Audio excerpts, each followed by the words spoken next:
On odd-numbered days, I looked out the window, a story of quiet routines, rooftop sketches, and the slow unfolding of something like love. On even-numbered days, I ate the same lunch: triangle kimbap with tuna, banana milk, and a hard-boiled egg sprinkled with salt. I didn't plan it. It started one week in early spring and continued because it was easier than making a new choice every day. It gave shape to time.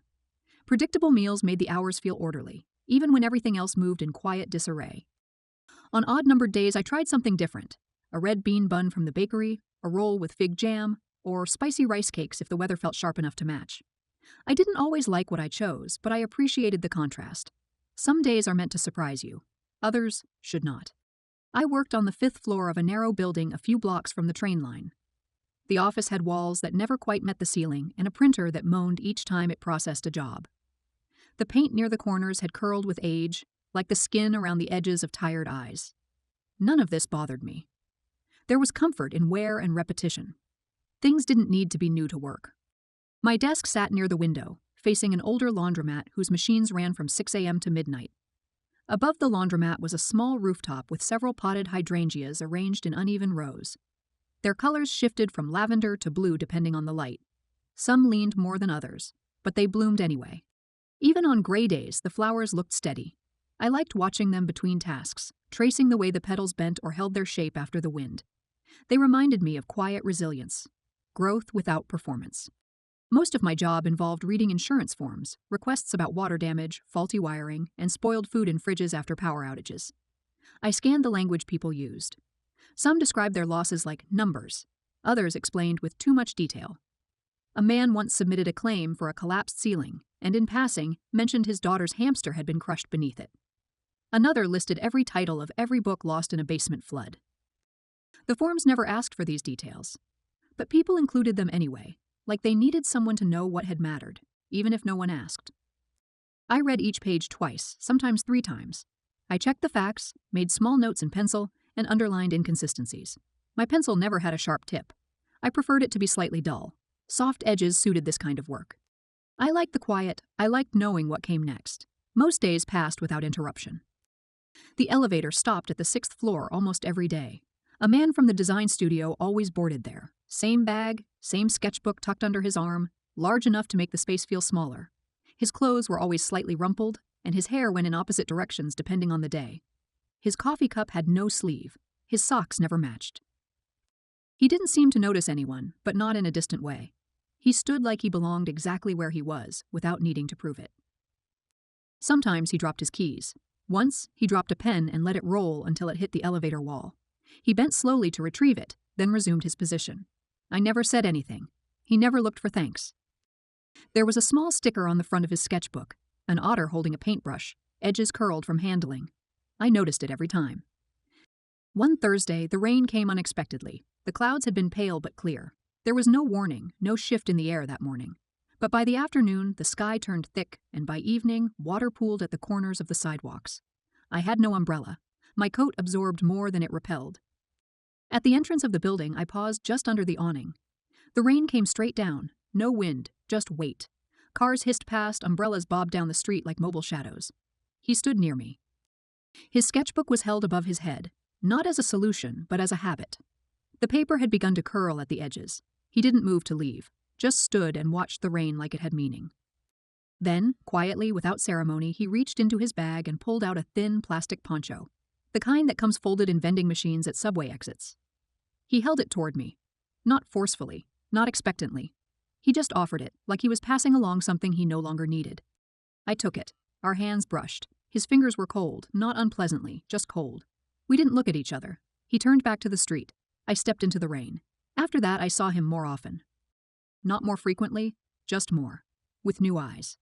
I noticed when he left coffee rings on the rooftop bench, when his shirt cuffs were frayed, when he walked slightly slower on days after it rained. On one such day, I looked up from my window and saw him sitting among the hydrangeas on the rooftop, sketchbook open, pencil moving slowly. I didn't go up, but I watched him for 10 minutes while my tea grew cold. On the following Monday, he wasn't there. But when I visited the rooftop at lunch, I found something left behind.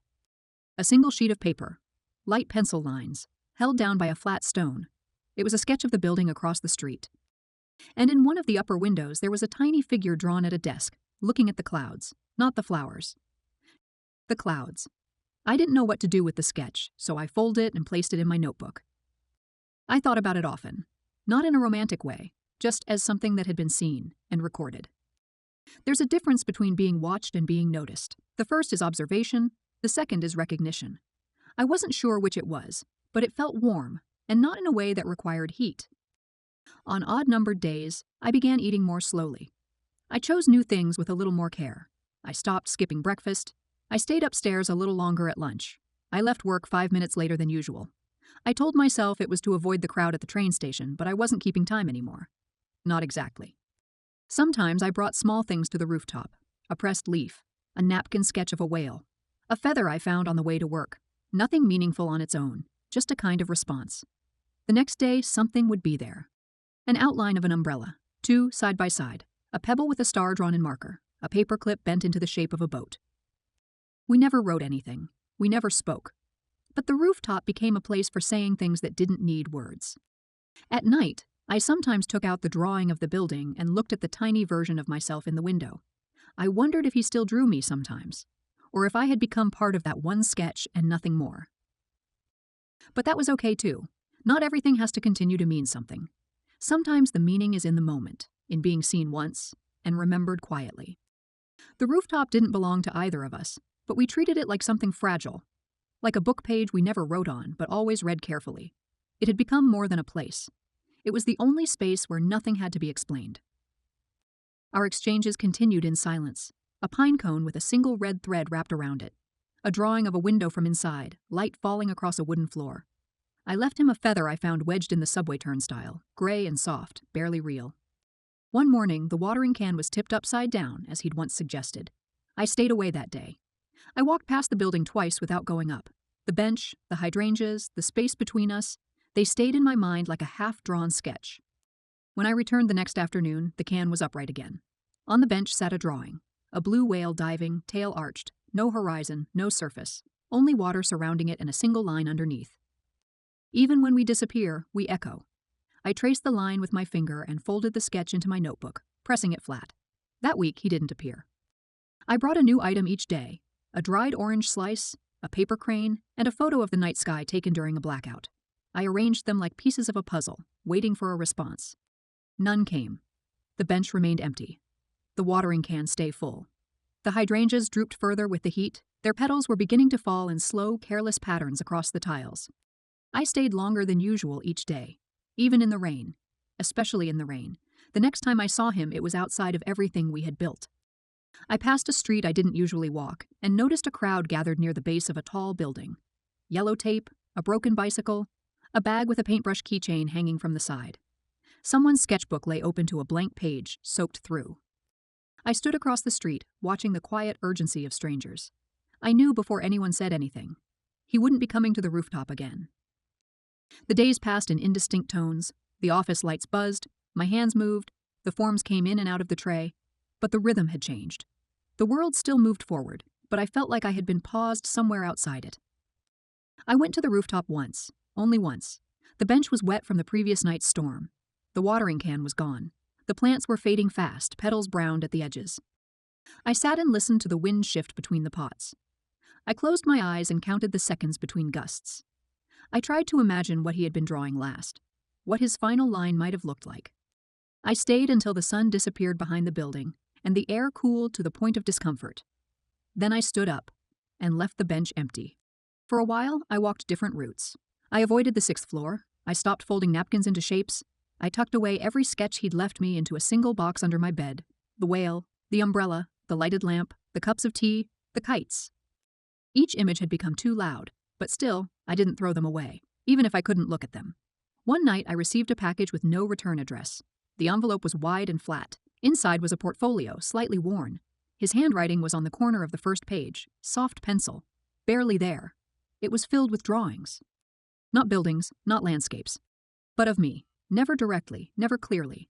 Me sitting at my desk back to the window.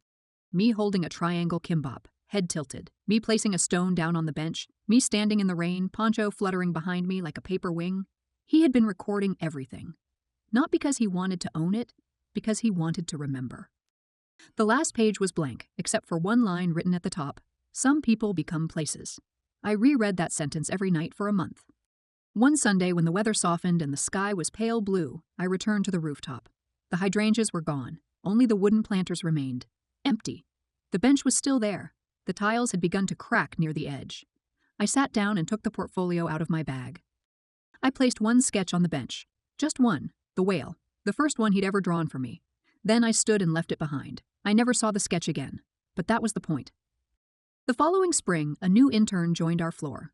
She sat near the copier and wore her hair in a braid that reminded me of folded ribbon. One afternoon, she mentioned the rooftop, asking if anyone ever used it. I said no, but later that day I walked up there again, out of habit. It was still empty. The bench was loose on one leg. I sat down anyway. I didn't bring anything to leave. But for the first time in months, I closed my eyes and listened. Not for a response, but for the absence of one, and it no longer felt unbearable. Some people leave quietly. Others remain in the shape of routines, the weight of silence, and the texture of wind on an empty bench. He never told me his name, but I had known him, and I had known, without words,